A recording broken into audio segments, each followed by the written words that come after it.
সুপ্রিয় শিক্ষার্থী, কেমন আছো সবাই? আশা করি ভালো আছো। আজকের আইসিটির নতুন একটি ভিডিও নিয়ে তোমাদের সামনে আমি হাজির হয়েছি। আজকের আইসিটির ক্লাসে তোমাদেরকে আমি দেখানোর চেষ্টা করব। আজকে আমরা যে টপিক নিয়ে আলোচনা করব সেই টপিকটি হচ্ছে তৃতীয় অধ্যায়ের সংখ্যা পদ্ধতি ও ডিজিটাল ডিভাইস নিয়ে।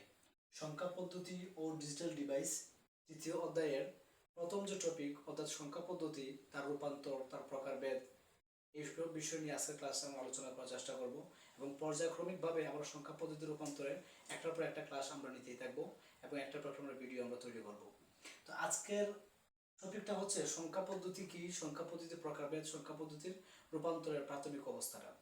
সংখ্যা পদ্ধতি বলতে আমরা বুঝি সংখ্যা বা অঙ্ক গণনা বা প্রকাশ করার যে পদ্ধতি, তাকেই মূলত বলা হয় সংখ্যা পদ্ধতি।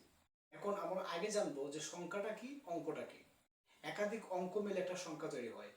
যেমন আমি এই জায়গাতে লিখলাম 252। বেসিক্যালি 252 হচ্ছে একটা সংখ্যা, যেখানে 252 আলাদা আলাদা এক একটা অঙ্ক, যাকে আইসিটির ভাষায় আমরা বিট হিসেবেও ধরতে পারি। বিষয়টা হচ্ছে 252 252 হচ্ছে একটি সংখ্যা, কিন্তু 252 প্রত্যেকটা আলাদা আলাদা একটা অঙ্ক, যাকে আইসিটির ভাষায় বিট হিসেবেও কিন্তু অ্যাসাইন করা যেতে পারে। তো আমরা সংখ্যা বা অঙ্ক সে গণনা বা প্রকাশ করার যে পদ্ধতি, তাকেই মূলত বলা হয় সংখ্যা পদ্ধতি। সেই সংখ্যা পদ্ধতি নিয়ে আমরা আলোচনা করব। তো সংখ্যা পদ্ধতি প্রধানত হচ্ছে দু প্রকার। একটি হচ্ছে পজিশনাল সংখ্যা পদ্ধতি, আরেকটি হচ্ছে আমাদের নন পজিশনাল সংখ্যা পদ্ধতি। বিষয়টা হচ্ছে পজিশনাল সংখ্যা পদ্ধতি কাকে বলে এবং নন পজিশনাল কাকে বলে। প্রাচীন যুগের মানুষরা, মিশরীয়রা, বেবিলনরা গুহায় এবং বিভিন্ন পাহাড়ের পাদদেশে বসবাস করত। তারা ওই সময়ে, আদিম যুগের মানুষরা ওই সময় বিভিন্ন সংখ্যা বা অঙ্ক বা বিভিন্ন হিসাব নিকাশ মনে রাখার জন্য যে চিহ্ন প্রতীক ব্যবহার করতো বা তার উপর নির্ভরশীল থাকতো, মূলত সেটাকেই বলা হয় সংখ্যা পদ্ধতি। এসব হচ্ছে নন পজিশনাল, অর্থাৎ আদিম যুগের মানুষরা, প্রাচীন যুগের মানুষরা যে সংখ্যা পদ্ধতি ব্যবহার করতো, যার নির্দিষ্ট কোনো স্থানীয় মান ছিল না, নির্দিষ্ট কোনো অবস্থান ছিল না, ভিত্তি ছিল না, ওইসব সংখ্যা পদ্ধতিকে বলা হয় পজিশনাল সংখ্যা পদ্ধতি। এর মধ্যে বর্তমানে আমরা যে সংখ্যা পদ্ধতি ব্যবহার করি, তার স্থানীয় মান আছে, নির্দিষ্ট অবস্থান আছে এবং ভিত্তি আছে, যার ভিত্তিতে তাকে আমরা বলতে পারি বর্তমানে ব্যবহৃত সংখ্যা পদ্ধতি হচ্ছে পজিশনাল সংখ্যা পদ্ধতি। কিভাবে? আমি 252 এই যে সংখ্যাটা লিখলাম, এই সংখ্যা সর্বত্র সব জায়গাতেই তার নির্দিষ্ট একটা অবস্থান আছে। যেমন 252, সবাই এটাকে 252 বলবে, 253 বা 255 কেউ বলবে না, নির্দিষ্ট অবস্থান আছে। তাহলে যে সংখ্যা পদ্ধতির নির্দিষ্ট একটি অবস্থান আছে, একই সাথে যে সংখ্যাটার একটা স্থানীয় মান আছে, একক, দশক এবং শতক। একক যদি 2 5 ইন্টু 10 50 2 ইন্টু 100 200, যেসব সংখ্যা পদ্ধতির স্থানীয় মান আছে, ভিত্তি আছে, তাকে বলা হয়, এটা হচ্ছে আমার স্থানীয় মান। যে সংখ্যা পদ্ধতির স্থানীয় মান আছে, ভিত্তি আছে এবং নির্দিষ্ট একটা অবস্থান আছে, সেই সব সংখ্যা পদ্ধতিকে বলা হয় পজিশনাল সংখ্যা পদ্ধতি। তার মানে বর্তমানে আমরা যে সংখ্যা পদ্ধতি ব্যবহার করি, তাকে বলা হয় পজিশনাল। এবং প্রাচীন যুগের মানুষরা যে সংখ্যা ব্যবহার করতো,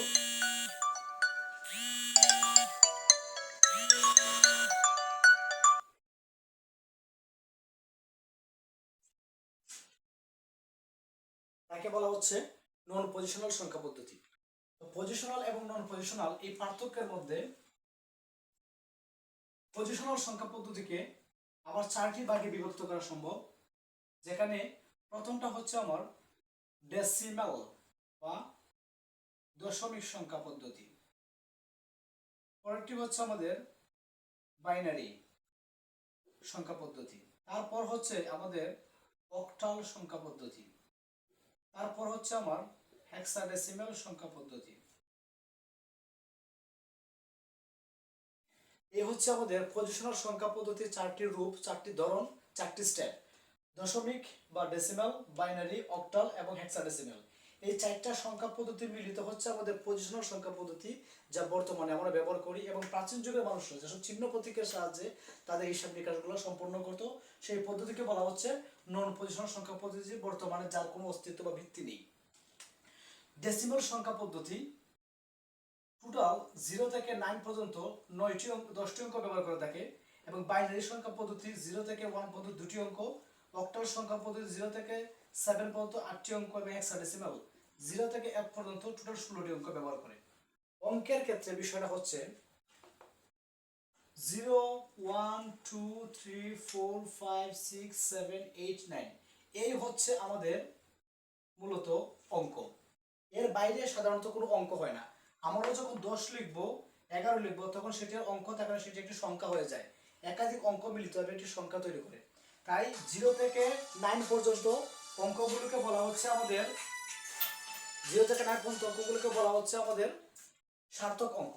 তো দশমিক সংখ্যা পদ্ধতি 0 থেকে 9 পর্যন্ত 10টি অঙ্ক ব্যবহার করে, তাই এই সংখ্যা পদ্ধতির বেজ বা ভিত্তি হচ্ছে 10। একইভাবে বাইনারি সংখ্যা পদ্ধতি 0 থেকে 1 দুইটি অঙ্ক ব্যবহার করে, তাদের ভিত্তি হচ্ছে 2, অক্টালের ভিত্তি হচ্ছে 8, হেক্সার ভিত্তি হচ্ছে 16।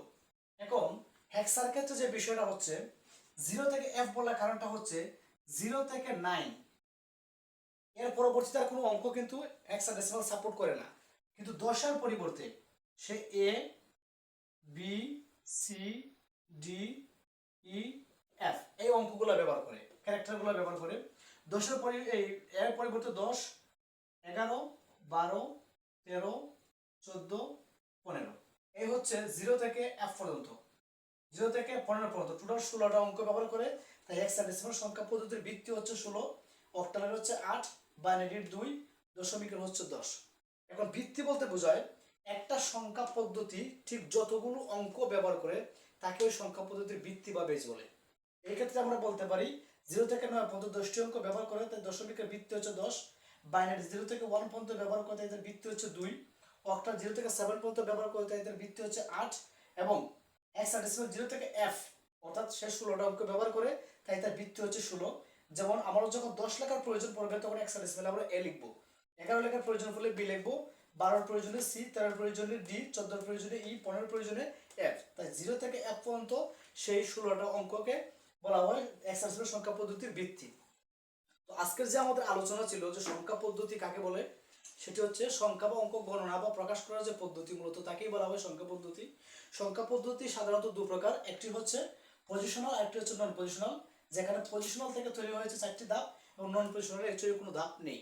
নন পজিশনাল হচ্ছে প্রাচীন যুগের মানুষরা যেসব সংখ্যা পদ্ধতি মনে রাখতো, অর্থাৎ যার কোনো অবস্থান, কোনো ভিত্তি, কোনো স্থানীয় মান কিছুই ছিল না, ওইসব হচ্ছে নন পজিশনাল।